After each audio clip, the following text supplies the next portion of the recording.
Hi everybody, welcome to our professional development blog video series. Today we're going to talk about preparing to present at a conference. This blog post is really intended for individuals who have been admitted to presenting at either regional or national conference. We are really fortunate to be joined by a fourth-year doctoral student here in the college, and I'll let her present herself and talk about her program and maybe your research that you're currently working on as well. Hi everyone, I'm Adurnia Onyewani, but everyone just calls me Ada. As Nora stated, I'm a fourth-year doctoral student in the College of Education in the Learning Sciences and Human Development program. My research has two strands. There's the area of research that I do with my advisor that looks at peer relationships, specifically adolescence and bullying and victimization, and why youth might retaliate on behalf of their friends. And then the other area of research that I do looks at the racial and ethnic identity of Black American and African immigrant youth, and how that influences their educational pathways. Awesome, thank you.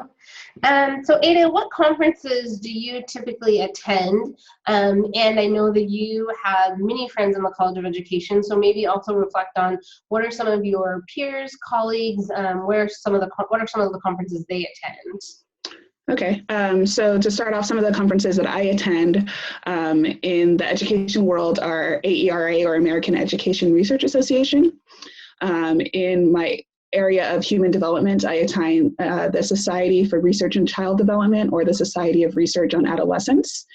And then in the sociology world, since I draw a lot from sociology, I also attend the American Sociological Association.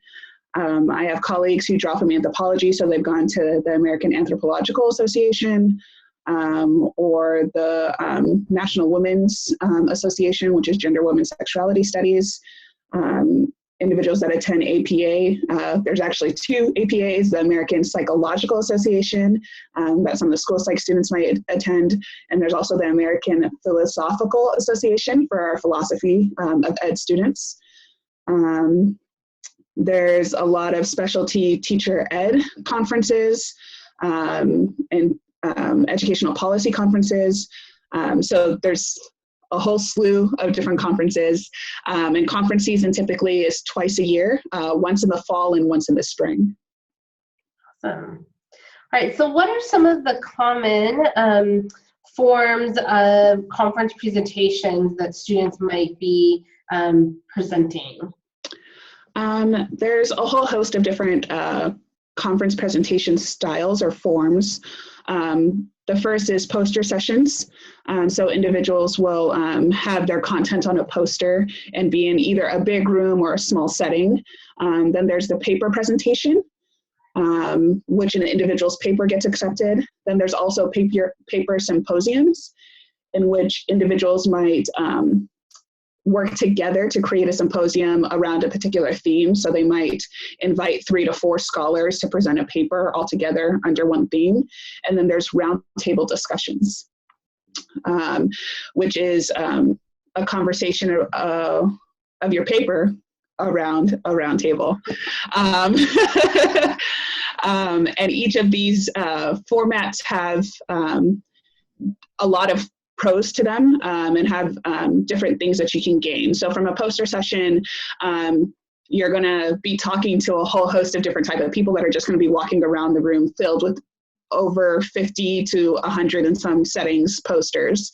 In a paper presentation, you're going to be giving your presentation alongside maybe 2 to 4 other people. And you'll have a chair or discussant who talks about some of the salient themes that kind of cut across all of the papers. In a paper symposium, you'll also have about a presentation about your paper, and in conjunction with other papers that are in the symposium. And then in a roundtable session, it's more of a workshop style, a more relaxed and formal conversation about your paper. And so these that you have listed, which types of presentations do you like best and why? I honestly like all forms, because you're getting something slightly different in terms of the intimacy that you might have with the presenter. Case in point, for the poster session, because you're just walking around a room, you might get really enthralled or engaged with someone's poster, and you can end up standing with them and talking for about 45 minutes about their work. And in that, you have a bunch of other scholars that will be walking around the room who may be engaging with you too. In a paper presentation as well as paper symposium, you're getting potentially feedback on your paper from scholars in the field, which is really helpful to kind of push your work forward. The whole importance of going to conferences is really to workshop these ideas that you might have, and to get feedback from other people that are in this area of interest. And I also really like the setting of the roundtable discussions. It's a little bit more informal, and it allows for really cool, deep discussions that you may not always get in the paper presentation or paper symposium setting. And I think that's really, those are some really great observations. Could I ask you that, like, kind of the same question in terms of coming from the presenter's lens? Which of these ones which presentation format do you prefer as a presenter? So I'm biased because I've only had the experiences with either a paper presentation or a paper symposium. Okay. A paper presentation I got to do last year actually at AERA on my own project that I did for R&I, but also it was my Qual Methods project. So that was really cool to be able to talk for about 12 to 15 minutes about my own work, and to have scholars in the field actually ask me really cool, important questions that's kind of helped improve my dissertation work. A paper symposium, I've done 2 with my project with my advisor, one last year and one this year. And in that, we got to see how our work is connected to others in the field within the United States, but also globally. So it allowed for for an interdisciplinary perspective of work across institutions in the United States, but also with colleagues in Finland and in Colombia. And so a paper symposium allowed us to not just think about how our work is connected to the theories at large, but what does this mean for different settings across the globe? So thinking about the types of presentation formats or styles, how should one prepare for conference presentations? So first and foremost, I would recommend, if you haven't received an email from the chair or discussant, to actually send an email to them. Most of your organizations have an online portal where you can see who's on your presentation and who's overseeing it. And really to email the chair or the discussant to find out what is the time frame for your presentation, what is the order in which the presentation is going to go in. Are we going to do Q&A immediately after each presenter, or are we going to do it at the end, that it's collective? Yeah, so that's why it's really important to email them if you haven't already. In that vein, you really want to aim for about 12 to 15-minute presentations. Most, especially for the paper symposium, the paper presentations and the roundtables, to allow for time to connect all the presenters' work and to allow for more robust questions to be asked. Also for the poster presentation, aiming for maybe about a 5 to 7 minute presentation, since you're going to have people walking in and out throughout. So kind of an elevator speech kind of deal, and then you'll allow people to ask more pointed questions that you can dive a little bit deeper. Always do multiple run-throughs. You want to do run-throughs here in the COE in different rooms, so that way you can see, how does my presentation look on the PowerPoint? Is it clean and crisp? Are certain colors really hard to read? You want to get more comfortable in what it is that you're saying, almost to the point that you somewhat have it memorized and you feel a lot more natural in your presentation at the conference. Nerves are definitely a normal thing, and it's definitely going to happen. So you just want to prepare yourself as much as possible by doing a lot of run-throughs. You want to bring your own technology, especially if you're doing a paper presentation. So that would entail bringing your laptop. You want to make sure you have your dongle, because you don't want to always assume that the rooms are going to be set up with that technology.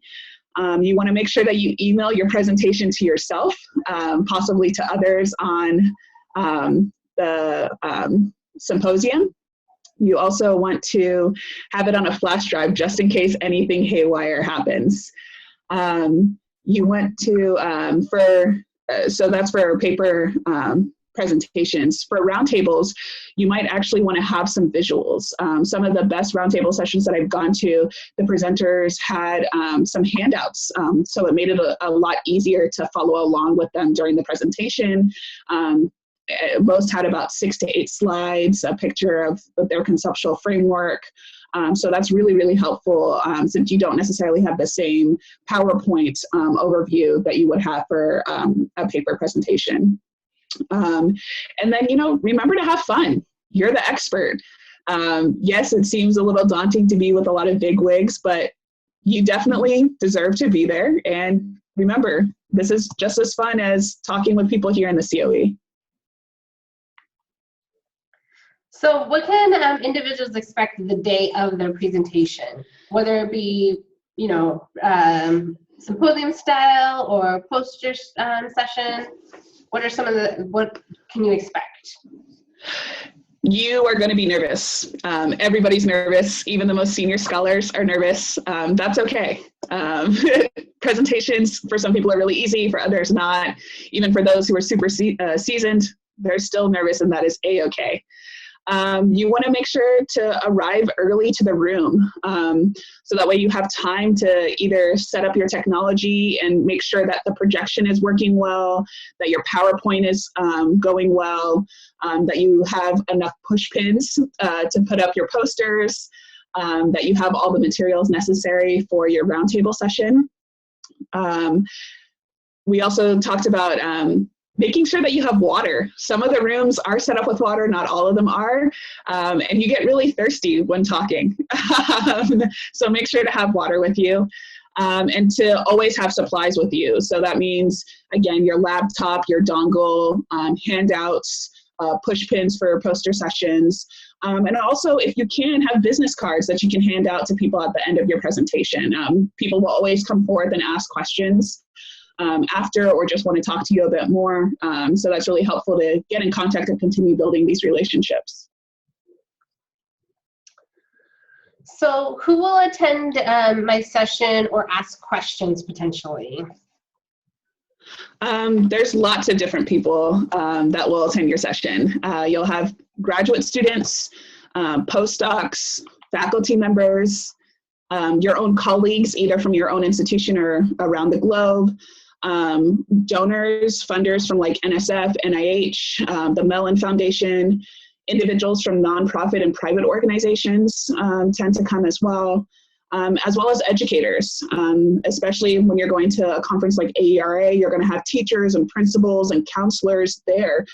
So it's really a nice space to bring this whole research to practice or praxis into the real world. And then kind of speaking about who will attend, then what kind of questions should I expect, whether I'm in a presentation or a poster session or a roundtable session? Yeah, so you always want to expect, or you can always gander that you're going to get questions about your conceptual framework or theories you're drawing from, about your methodology and your analysis plan, whether you did a qualitative or quantitative, your sample. People are always going to try and dig at your sample, and your limitations. That's really important to note. What are things that you wish you might have that you wish you could have asked? What are some roadblocks you might have gotten into, as well as the generalizability of your findings. In this day and age, in a lot of our fields, people are wanting us to focus on scaling up our findings, scaling up our work. And so you really want to talk about the generalizability of your work. You can also expect that an individual is going to ask a question that has nothing to do with your work, or that they're just asking a question to talk about themselves and their own work. That's a given at any presentation. Yeah. So what kind of going along those lines with that person that might ask like a random question or might make a random statement? What happens when you're asked a question and you don't necessarily know the answer?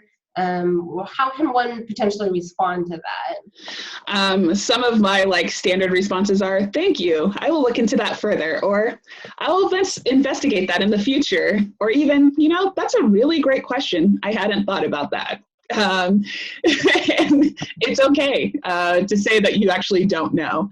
And as stated earlier, sometimes you're going to get a question that has absolutely nothing to do with your work. And it's also okay to say, that wasn't the scope of my work, or that's not where my inquiry, my line of inquiry right now. There's other scholars that are doing that work, or I can potentially look at that in the future. Do you find that when you were doing your presentation, were you more nervous about the actual presentation or about the question and answer section at the end? I felt, so again, I'm one of those unique people who's really comfortable with public speaking. So I felt really comfortable with my presentation. I kind of knew it like the back of my hand by the time I gave it at AERA and my presentation at SRA last year. The questions I practice with colleagues when I do my run-throughs to have them ask me questions. And so that's really helpful. And then sometimes you'll always want to have a colleague in the session and kind of plant them a question so they can then ask a targeted question that you can answer. Yeah, to help provide that confidence to get the questions going. Yeah. So reflection, so kind of thinking back on the first time maybe that you were giving presentations, it sounds like you've done quite a few. What are the things that having the experience that you have now, what are things that you wish you had known back then? Everyone is nervous. I know I've said that a handful of times already, but everyone is nervous and it is perfectly okay. Make sure to have fun. It's cool to be talking about your work and to hear other inspiring research that's going on around the world, and to meet some of the big wigs that you've been really excited and you've been reading their work, and to meet other colleagues who are doing work that are similar to what you're doing. Remember, you're the expert. So they selected you, your presentation got selected for a reason, to provide some insight into this realm of work that maybe no one else is really looking into, or with this particular lens. And lastly, everyone talks a little fast if you tie that back into your nerves. And because we have short time frames for your presentations, you know that you want to aim for about 12 to 15 minutes, but you want to still present yourself as calm, so that way everyone can clearly hear you as you're presenting your findings.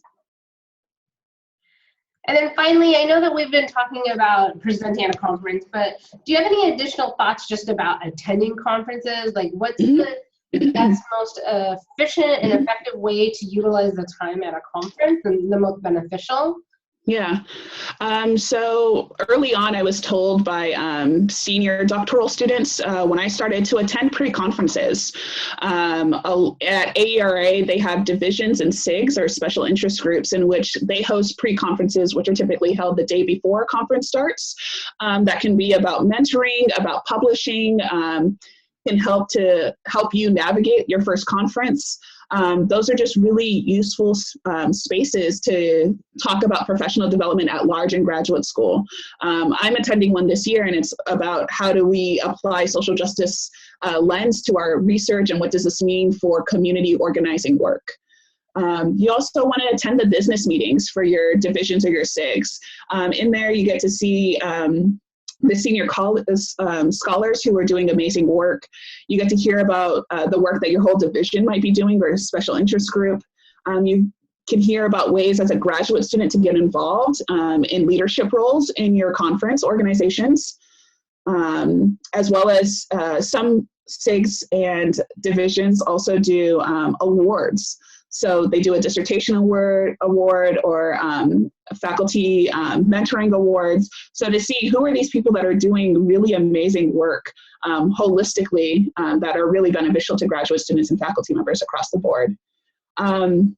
You'll hear this over and over again: networking, networking, networking. That is the crux of conferencing as well.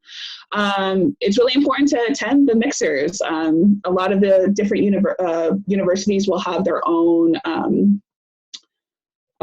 celebrations, and that's another opportunity to meet colleagues or to talk with faculty members at those institutions. Also, just emailing people to say that you would like to spend like 15 to 30 minutes grabbing coffee and talking with them about their work, either other graduate students, postdocs, or even faculty members.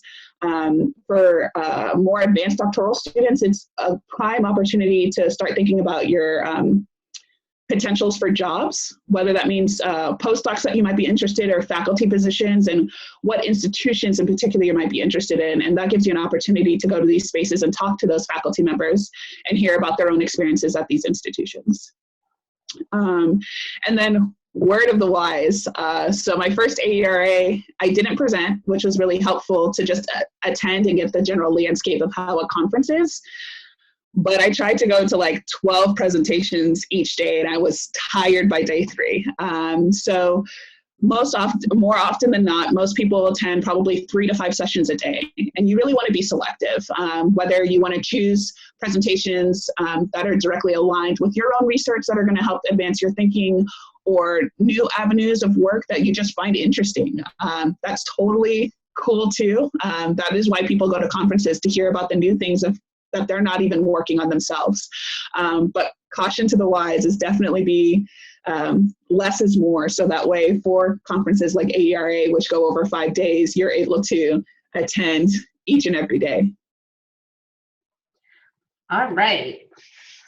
All right, well, those are all the questions that I have. I want to thank you, Ada, for all your wisdom and words of advice. And I hope to continue to do this in the future. So everybody have a good day. Thank you. Bye.